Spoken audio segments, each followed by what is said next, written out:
G'day, this is Brenton from Latrobe U Space, and welcome to our podcast on Star Wars. We're going to be celebrating May the 4th, Star Wars Day, with a bit of a chat around Star Wars, and we're going to start with some Star Wars canon and explaining the difference between what is canon, what isn't, what canon is, etc. So it gets a bit confusing with Star Wars, especially after Disney bought the franchise out. It made things a little bit confusing, and even beforehand, Star Wars is such a huge extended universe that it can be really difficult to follow.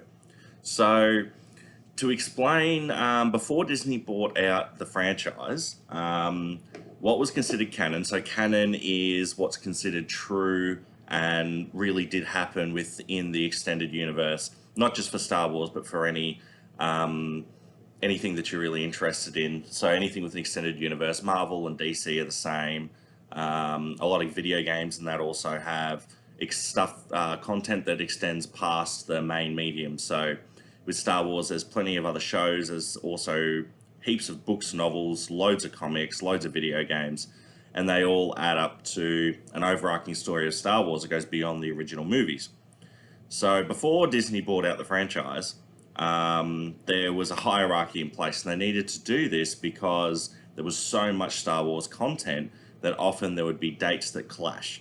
So, as a general rule, when it comes to Star Wars, both then and now, the first step in this hierarchy is the movies. The movies are the number one point of canon. So, anything that conflicts in dates or anything like that with the movies can't be canon, even if it's released from a reputable source. That's the start of the canon hierarchy. Underneath that is TV shows. Like Star Wars Clone Wars, which was started before Disney bought the franchise out. And then now we've got Star Wars Rebels and we've got The Mandalorian as well. So prior to Disney buying out the franchise, there were heaps of books, video games, comics that extended after the events of Return of the Jedi and before the events of The Phantom Menace. So there was absolutely loads and loads of content. And to give an example around how this content hierarchy worked, there's a really awesome comic that's all about Darth Vader and Boba Fett. I love the Fett characters and I love Vader too. So this was a really cool little comic book, and it was basically a story like a what if around what happened if Boba and Vader had to face off against each other. This was an awesome little comic book. They put this kind of plot around it where basically Boba had gone out to find some sort of bounty, this object, and it was an object that Vader wanted. So Vader come looking for it, and Boba already had it, which pinned them against each other. It was a cool way to kind of also establish some of the little moments that they shared together in Empire Strikes Back, which I think was one of the things that made Boba such a popular character. He's the only character we see other than the Emperor himself that Vader seems to respect and that he won't betray. Everyone else, Vader just does what he wants, and people just have to like it. But with Boba, he respects Boba, and this was a cool little way to show how that relationship kind of fostered. So basically, the comic plays out. I highly recommend you Google it and look it up because it is really interesting. It's really cool. Boba throws everything he can at Vader. Vader's coming after him, and Vader's kind of deflecting him like it's nothing. You know, Vader's quite extremely powerful, so Boba's doing everything he can to fend him off and get away from Vader. And Vader chases him down. They're on a lava planet, kind of similar to Mustafar that we see in Revenge of the Sith. And Vader tracks him down at the edge of a cliff, and he's got Boba pinned against this cliff. So he jumps off the cliff because he has nowhere to go. And Vader, worried about this object that he's looking for, reaches over the cliff, and there's Boba floating with his jetpack and nails Vader right between the eyes. It was a really awesome moment.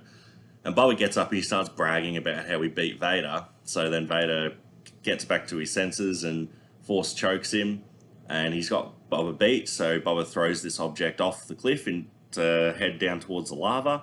So Vader has to drop Boba in order to go and save and force pull this object back up. During that time, Boba then escapes. So this was a really awesome little story. I highly recommend that you go check it out. But The problem was, even though for memory it was released from a reputable source, a source that does release canon Star Wars content, it was in direct contrast with events of, I think it was one of the movies. Um, it was in direct contrast to events and dates that were taking place that Vader was known to be elsewhere. So even though this comic book was from a reputable source, it was in conflict with a canon source that's higher up on this canon hierarchy, therefore it couldn't be canon. So hopefully that gives you a good little insight into, especially before Disney bought out the franchise, about how the canon structure worked and how they filtered out all of the content that made up the extended Star Wars universe. Since Disney bought out the franchise, things at first glance they seem more complicated, but if anything, it's kind of toned it back a little bit. So what Disney did is they've gone, okay, well, right from when they bought it out, only the movies and the show, so at that stage it was only the Clone Wars, I believe, were considered canon. Everything else they made Star Wars Legends. And Star Wars Legends it's considered to be kind of up in the air, so it's not necessarily not canon, but it's not necessarily canon either, unless Disney chooses to make it canon. And a good point of note too, when Disney bought out the franchise, Lucas is still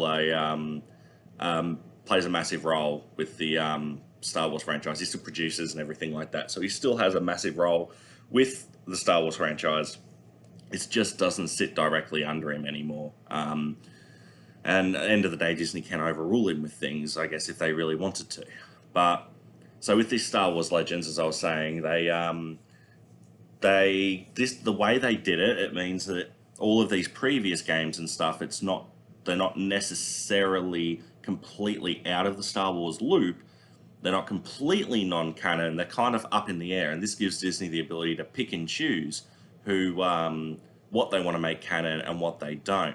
And one of my favorite things of extended Star Wars universe is I love Jango and Boba Fett is the Mandalorians and the Mandalorian culture and everything like that. It's so cool. The history is awesome. Even though I think technically Boba and Jango aren't even technically Mandalorian. I don't think his father was Jango. In the old canon, actually, I think Jango was, but I think because Jango's story is now Legends, it's kind of up in the air. In the old lore, Jango did come from Mandalore, and he had a really cool background history with Count Dooku. In the old lore, it was actually the conflict on Mandalore that was the first step in leading Count Dooku to leave the Jedi, because he came there to help the Mandalorian government when he found the Mandalorian government were actually the bad guys and they were helping the bad guys, and the Jedi didn't know. So that's old canon though. That's before Disney, so that's all kind of up in the air. But yeah. So then what Disney can do is they can pick and choose what they want to make canon, and the Mandalorian Wars were mentioned in. I think they were mentioned in the Clone Wars. I think in the TV series, which means they're still canon, but to what degree we don't know. So in the old school canon, there before Disney bought it out, the Mandalorian Wars were huge and played a huge role in the development of another character who's probably the biggest, most famous character Star Wars character that's never actually appeared in a movie or a show, which was Darth Revan. He was, look him up. Way too much to touch on, but Revan is really cool. And he had a lot of his story revolves around the Mandalorian Wars and stuff like that. So, but going forward, Disney have then created all new content. So since they bought out the franchise, they've created more comic books, novels. They have released a really cool comic series actually, which was around Vader when he first got into the suit, and after the events of Revenge of the Sith, where he had to claim someone's lightsaber and then alter it. So in the old canon, basically lightsaber crystals, the things that make a lightsaber function and give them their color, in the old canon before Disney bought it out, they would call out to a Jedi and they would then help boost their power, I suppose. And the crystals can actually react to the actions and mentality of the individual. And Sith, basically, they could not have these lightsabers. The crystals wouldn't call out to them because they're evil. So instead, the Sith would create synthetic lightsaber crystals. They were man-made crystals that acted specifically to, in contrast to the natural crystals that the Jedi would use. And these synthetic crystals were actually stronger than the original crystals used by the Jedi. And I believe in the old lore, when Luke Skywalker gets his green lightsaber in Return of the Jedi, in between the 5th and 6th movie, he went back to Obi-Wan's hut and he found a whole heap of holocrons and that, which are like databases, I guess, and how to create a lightsaber. And he created, I believe in the old canon, his lightsaber crystal, Luke's green one, was actually a synthetic crystal, just like a Sith's crystal. However, when Disney bought the franchise out, they completely changed this around. They tipped it on its head, and I kind of really like this idea. I like it better than the synthetic one. What they did is they said, okay, for a Sith to have a lightsaber that works for them, because lightsabers are generally, the crystals will react, like I said, they will almost fight against a person using them that is with the dark side of the Force if they're like light aligned. So what a Sith has to do is find a normal lightsaber crystal and bleed it.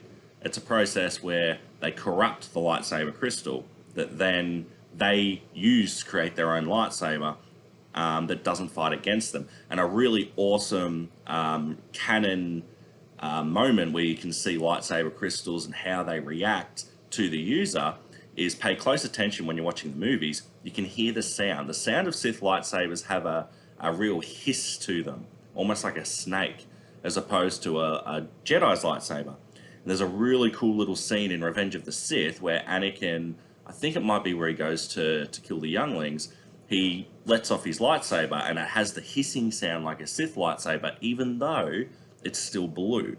That's the lightsaber reacting to Anakin's fall to the dark side. So